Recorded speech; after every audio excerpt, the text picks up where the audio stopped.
चलो ही रोडवा पर कमर हिलाई मोरा मनवा डोलौगे। चलो ही रोडवा पर कमर हिलाई मोरा मनवा डोलौगे। तोरा होठावा के होठा ललिया से मोर मिजाज डोलौगे। तोरा होठावा के होठा ललिया से मोर मिजाज डोलौगे।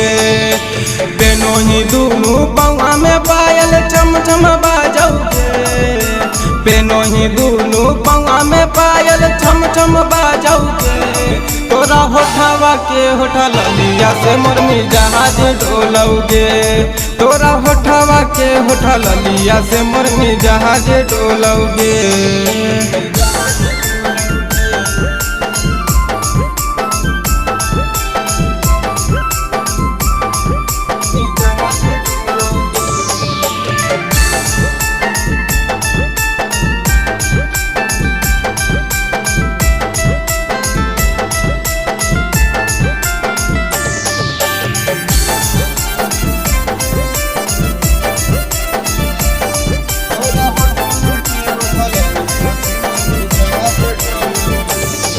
आगे पेनी के छौड़ी महंगा लहंगा चलो ही तो झमकाई गे।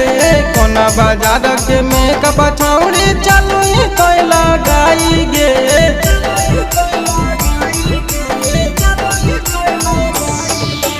पेनी के छौड़ी महंगा लहंगा चलो ही तो झमकाई गे। कोना बाजार के मेकअप छौड़ी चलो ही तो लगाई गे। गाला में पेनोसी करिया तोरा के दिलकौगे।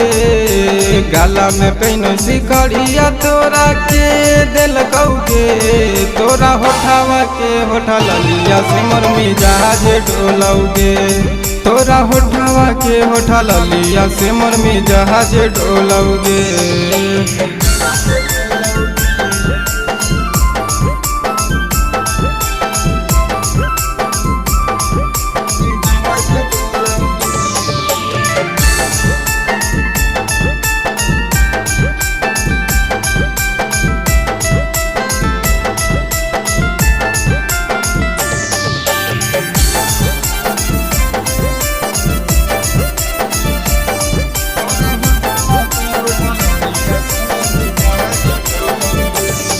आगे 17 के तोहर कसल जवनिया लागो हो छौड़ी फाइन गे। पेनो ही जावा छोटे छोटे कपड़ा लइका न मारो हो लाइन गे।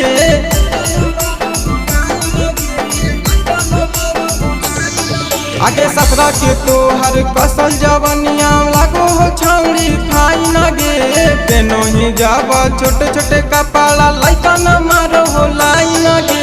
राइटर मोनू कहो बतिया मानिले छौड़ी गे। पिंटू सरगम कहो बतिया मानिले छौड़ी गे। तोरा होठावा के होठा ललिया से मोर मिजाज डोलौगे। तोरा होठावा के होठा ललिया से मोर मिजाज डोलौगे।